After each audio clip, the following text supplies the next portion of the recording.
fall seems so far away because of the hot summer temperatures, but now is the time that you should be preparing for your fall garden. So let's keep on pushing.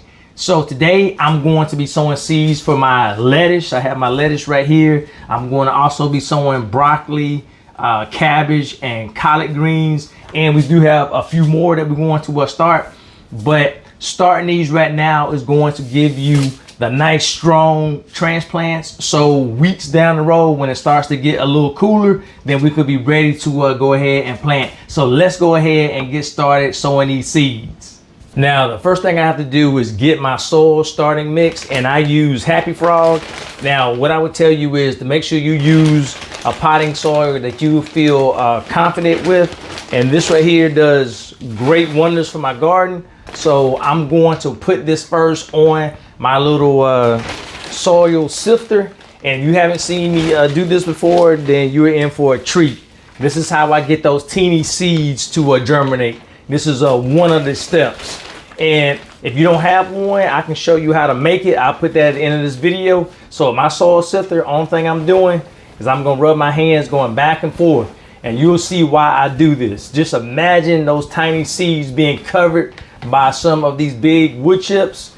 I'm gonna rub it back and forth, and so the soil is gonna go back, it's gonna go down in the bin while I keep all this wood chips out of the actual trays. You'll see why in a second.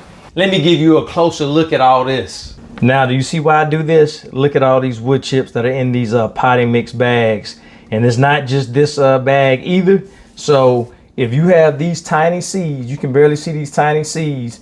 If the wood chips are covering that, they are not going to be strong enough to push through. So if you had problems with the germination, this could be one reason why. So make sure you check your potting mix. And you're not going to get all of them out, but look, that is nice and fluffy and loose.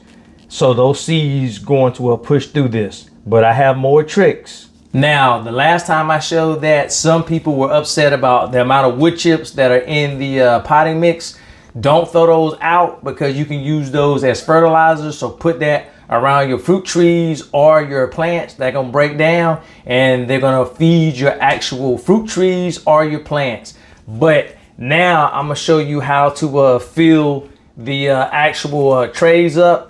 Especially if you have these holes right here. Now these are great because when they are ready to come out, all you have to do is take your finger or your thumb and just push through the hole, and they're gonna pop right out, and they're not going to damage the roots. So that's why I love using these. But let me show you how to fill them, because if you just take it like this and just do this, it's just gonna go straight through it. So we don't want that to happen. So let me bring you in close. So all I do, I put it right inside the actual container over the soil, and all I do is fill it up like this. So now I'm going to push it down, and then I'm going to add more.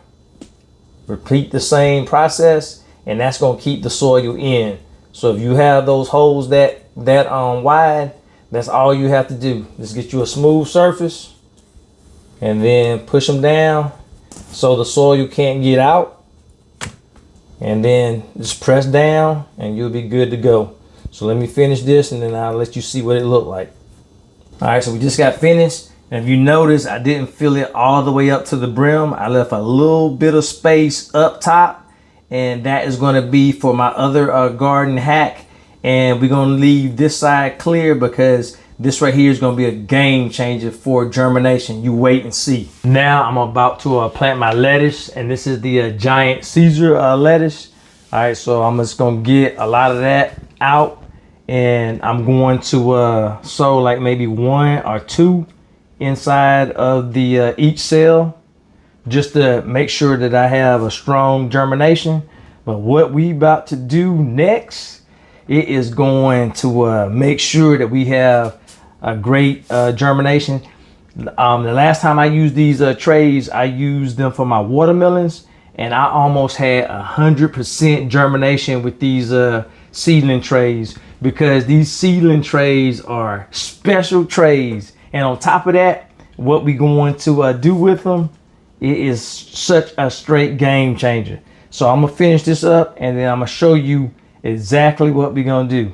Like I said, I'm only putting 2 in per cell. And if I drop 3, then oh well. But I'm going to do all my brassicas like this. I do have larger trays for the brassicas, but we're going to get it going. Let me know in the comments if you already started your fall garden. And if you haven't done so, it is very easy. It's easier than having the actual summer garden, because you're not going to have that many pests. So keep on pushing and keep on going if you think you was going to stop. Let's go ahead and get us a fall harvest. And especially, I haven't eaten lettuce since we having the issue with the lettuce. So I'm gonna grow a lot of it so I can go ahead and eat it and feel safe eating my food. Now for one of the straight game changers, using vermiculite. Now, normally I always have a hard time. I put too much soil on these tiny seeds and then they don't come up. I have spotty germination. But the vermiculite is real light and fluffy. So all I'm gonna do is cover the seeds with the vermiculite, and those tiny seeds are going to germinate a lot easier because it's so light. So I'm using the vermiculite as the topsoil. Let me go ahead and finish this up, but we're not done. I gotta show you how we gonna water. That is gonna blow your mind too. Before I show you the next tip that is going to help with your germination, it is mind-blowing. Look at this. These trays are from Vago, and if you look, the slits on the side right here, all of them have them. They are air pruning. So that means when you put your plants in here, they're not going to get root bound, because when the roots come out right here, the air is going to prune it so that they don't wrap around one another. And I have left my plants in here a long time, and when I pulled them out, they were not root bound because of that. That is just simply amazing. So if you want to take a look at these trays, I'll put a link down along with my discount code. Now look, they also have top watering, which is like a drip system.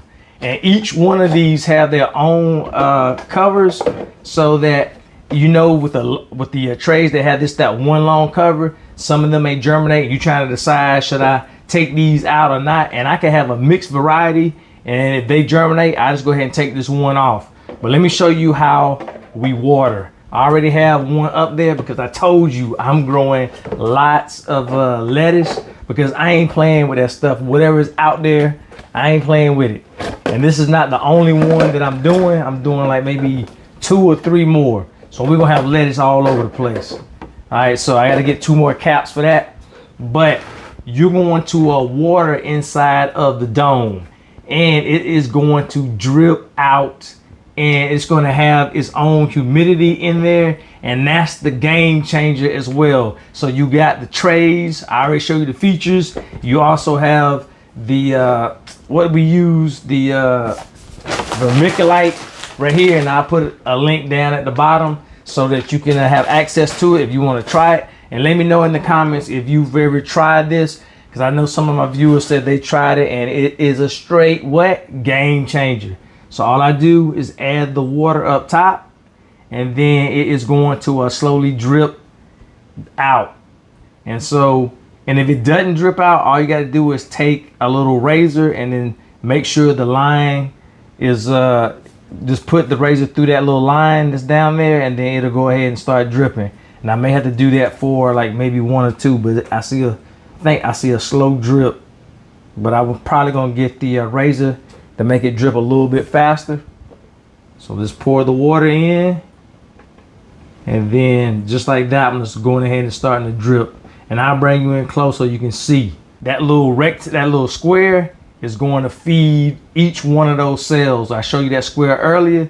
It's going to feed the water going out, and once these germinate, then you water from the bottom, so you don't have to worry about splashing your plants or getting anything on them. So water from the top or water for the bottom, and there you go. The plants are gonna love it.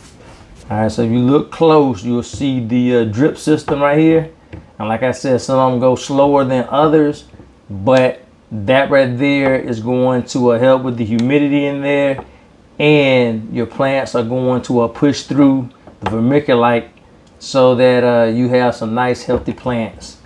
and that's how it works. So once these germinate, I'm gonna take the tops off, and then I'm gonna have them up under the grow lights. And I don't worry about using the heating mats for the cool crops, because they're gonna come up just fine. So when I do plant these, then guess what, y'all? I'm going to use these same trays, and I'm going to go ahead and start my onions, so I can get them big juicy onions that I get, because I start them in the fall and I transplant them out in November. But let me know if you've tried this setup before. And once again, if you want to try these seedling trays, I'll put a link down below along with my discount code. Guess what, y'all? I got to go ahead and do the same thing with all my brassicas. So I'll see you later, because I still got lots of planning to do. So make sure you get ready for your fall. And I'll also put that video up for the soil sifter right over here. Let me go, it's late.